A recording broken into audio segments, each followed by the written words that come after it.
আমি যদি ভুল হয়ে আমাকে কারেক্ট করে দিবেন। 20 বছরে 20টা সূরা মুখস্থ করেছেন? কথা বলেন, ভয় পাচ্ছেন? 20 বছরে 20টা সূরা কি মুখস্থ করেছেন কখনো? 20টা হাদিস বলতে পারবেন? 20 জন সাহাবীর নাম বলতে পারবেন? নবীজির 11 জন স্ত্রীর নাম বলতে পারবেন? নবী সাল্লাল্লাহু আলাইহি ওয়াসাল্লামের জীবনী গ্রন্থ 2টার নাম বলতে পারবেন? কি করলেন সারা 20 বছর ধরে পড়াশোনা করে? কি পড়লেন সারা 20 বছর ধরে?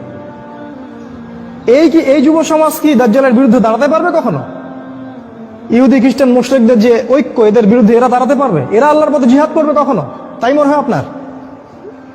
সুবহানাল্লাহ।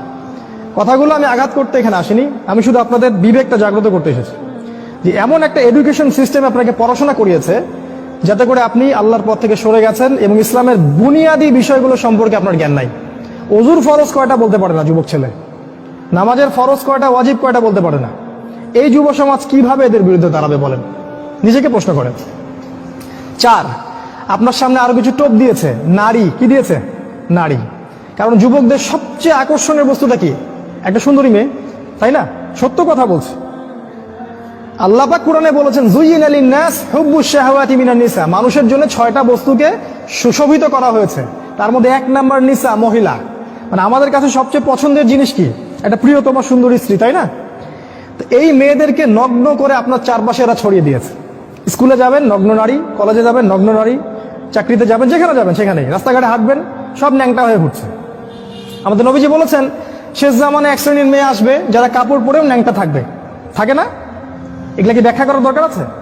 নবীজি বলেছেন তারা জান্নাতে যাবেও না, জান্নাতের গন্ধ কখনো পাবে না। কে বুঝাবে এই নারীদেরকে এই কথাটা? তো এই নারীদেরকে আমাদের চারপাশে এরা সহজলভ্য করে দিয়েছে। আর আপনি চাইলেই জেনা করতে পারেন, অল্প টাকার প্রয়োজন হবে।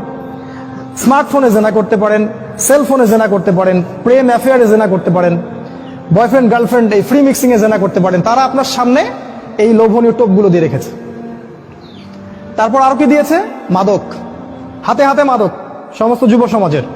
যখন ওরা হাতে হাতে মেশিন গান নিয়ে প্র্যাকটিস করে কিভাবে মুসলিমদেরকে মারবে, তখন আমরা ইয়াবা খাই বসে বসে।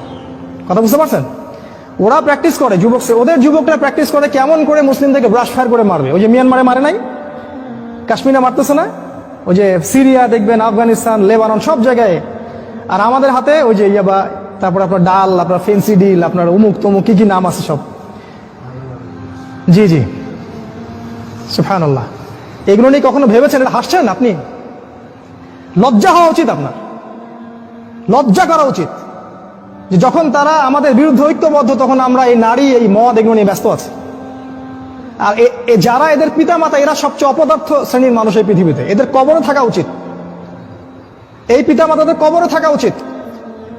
যারা পরিবারকে ইসলামী অনুশাসন অনুযায়ী জীবনযাপন করতে পারে না, ব্যর্থ হয়, খালি খাও, হাগো আর এই বিয়ে শাদী করার, বাচ্চা পয়দা করো, এদের দ্বারা এই পৃথিবীর কোনো উন্নয়ন সম্ভব না।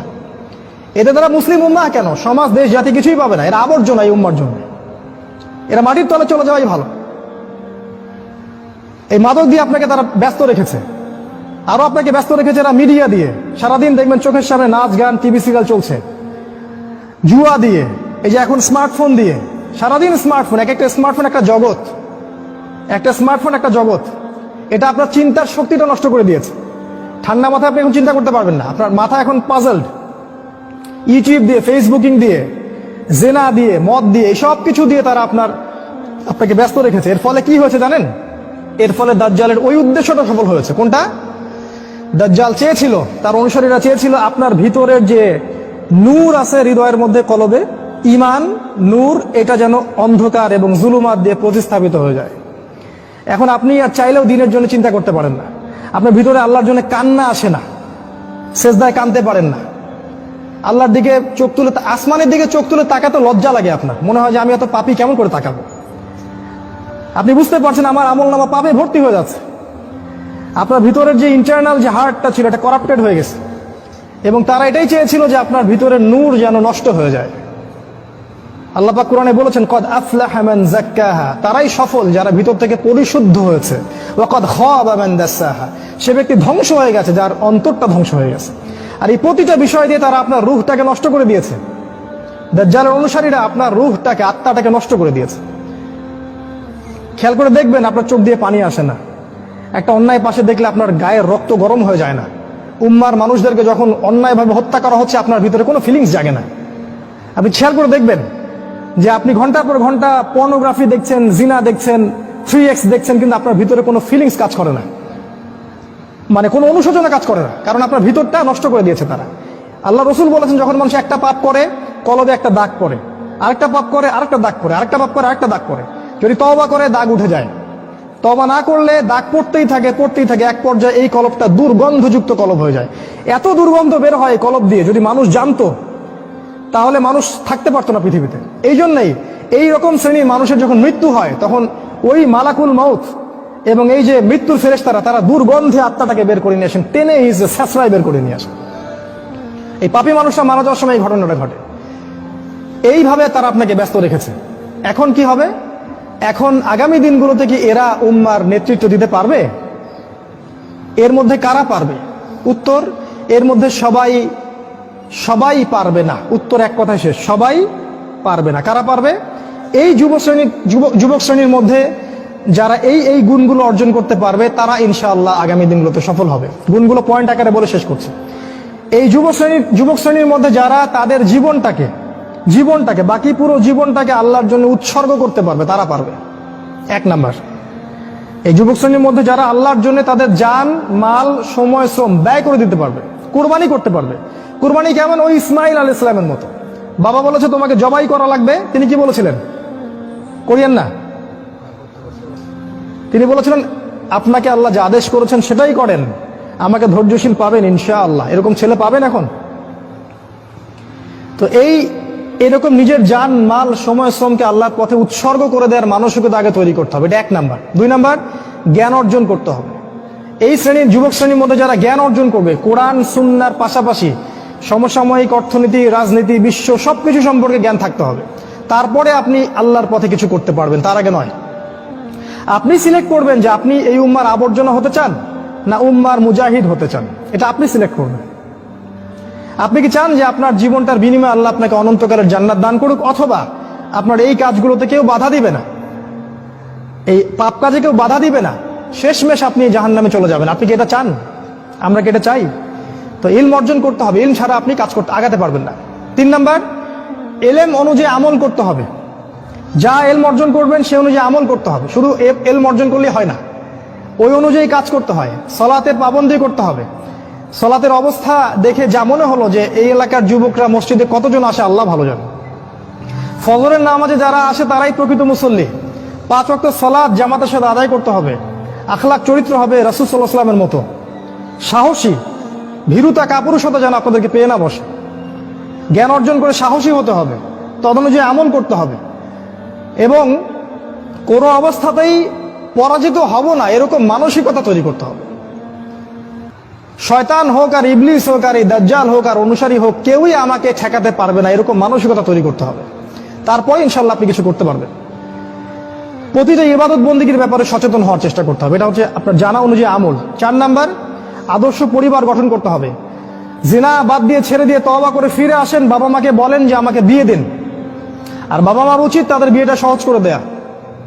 বিয়ে করুন, সংসার গঠন করুন, দিনদার নেককার ছেলে মেয়েদেরকে বিয়ে করুন এবং সুসন্তান জন্ম দিন, তাদেরকে আল্লাহর পথে দায়ী মুজাহিদ হিসেবে তৈরি করুন।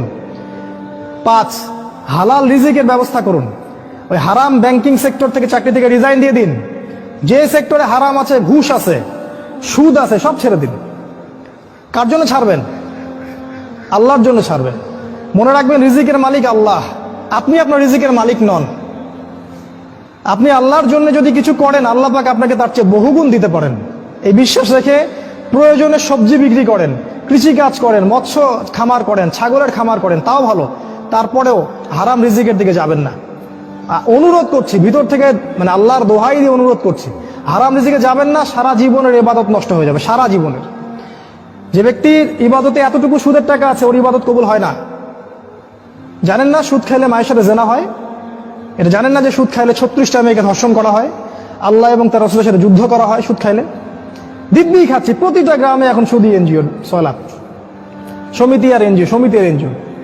হালাল রিজিকের অন্বেষণ করুন, এটা হচ্ছে 5। 6 নাম্বার, আল্লাহর পথে সময় ব্যয় করেন। আপনি কোন মাযহাব, কোন তরিকা কি ফলো করেন সেটা নিয়ে আমি কথা বলতে এখানে আসিনি।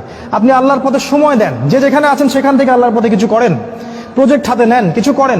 এলাকার যুবকদেরকে নিয়ে একটা ফাউন্ডেশন করেন, বা একটা সংগঠন করেন, বা একটা প্ল্যাটফর্ম করেন, করে কিছু একটা করেন, যাতে করে এলাকার মধ্যে জাহিলিয়াতগুলো দূর হয়ে যায়। আল্লাহ আপনাকে সাহায্য করবেন ইনশাআল্লাহ। এটা ঠিক যে বাতিলপন্থীরা আপনার কলার চেপে ধরবে ঠিকই, কিন্তু আল্লাহ আপনাকে সাহায্য করবে। আর আল্লাহ পাক যাকে সাহায্য করবেন তাকে কেউ ঠেকাতে পারে না, পারে? কখনো পারবে না। আপনাকে জেল দিবে, শুলি দিবে, মেরে ফেলবে, তারপরে দেখবেন আপনার শেকড় থেকে আরো 10টা গাছ ঠিকই উৎপন্ন হবে ইনশাআল্লাহ। অতএব দিনের জন্য সময় দিন, উম্মাহকে ঐক্যবদ্ধ করার চেষ্টা করুন।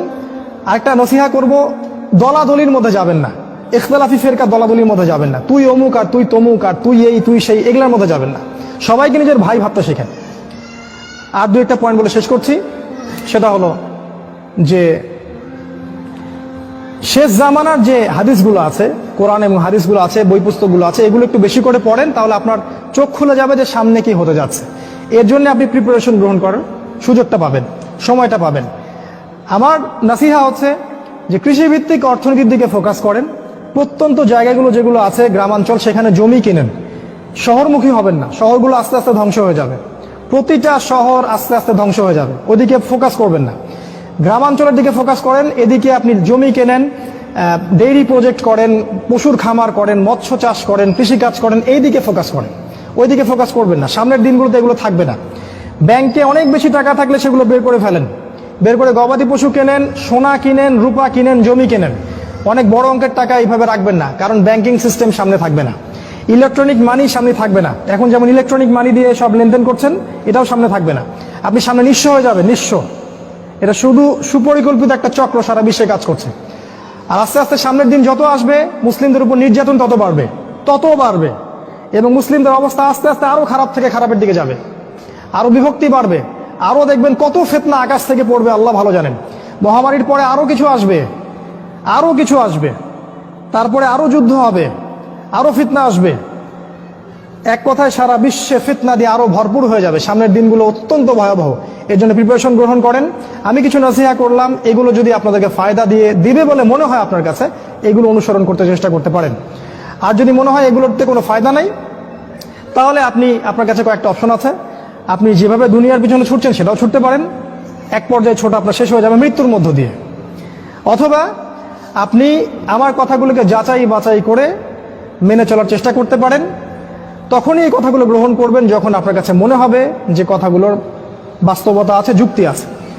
আজকে এতটুকু বলে শেষ করছি। ইনশাল্লাহ আগামী কোনো দিন আরো ডিটেলস শেষ জামানা নিয়ে আমরা কথা বলবো। আমরা এই পর্যায়ে দোয়া করছি আল্লাহ পাকের কাছে, মাগরিবের সময় হয়ে গেল, যে আল্লাহ পাক যেন আমাদের সবাইকে দাজ্জালের ফিতনা থেকে বাঁচিয়ে রাখেন, এবং তার অনুসারীদের ফিতনা থেকে আল্লাহ পাক যেন বাঁচিয়ে রাখেন। আল্লাহ পাক আমাদের ভিতরের চোখটা খুলে দেন। আল্লাহ পাক যেন আমাদের হায়াতের রিজিকে বরকত দান করেন, জ্ঞান অর্জন করার তৌফিক দান করেন, সেই অনুযায়ী আমল করার তৌফিক দান করেন, এবং শেষ জামানায় এই উম্মতের জন্য কিছু করে যাওয়ার তৌফিক আল্লাহ পাক যেন দান করেন। আল্লাহুম্মা আমিন। আমি শেষে রিকোয়েস্ট করব, রাসূল সাল্লাল্লাহু আলাইহি ওয়াসাল্লামের জীবনী ভালো করে পড়েন, এবং প্রত্যেক সাহাবীর জীবনী পড়েন, দেখেন তারা কিভাবে তাদের যৌবনটাকে আল্লাহর জন্য কুরবানি করে দিয়েছেন। উগ্র পন্থায় যাবেন না, শৈথিল্য পন্থাও যাবেন না, মধ্যমপন্থী হন। আগামী দিনগুলোর জন্য প্রিপারেশন গ্রহণ করুন। আল্লাহ পাক আমাদের সবাইকে তৌফিক দান করুন। আল্লাহুম্মা আমিন। আকুলু কওলি হাযা আস্তাগফিরুল্লাহ লি ওয়া লাকুম ওয়া লিসাইরিল মুসলিমিন। বারাকাল্লাহু লানা ওয়া লাকুম বিল আয়াতিল হাকীম। ইন্নাহু তাআলা জাওয়াদুন কারীমুর রাউফুর রহিম।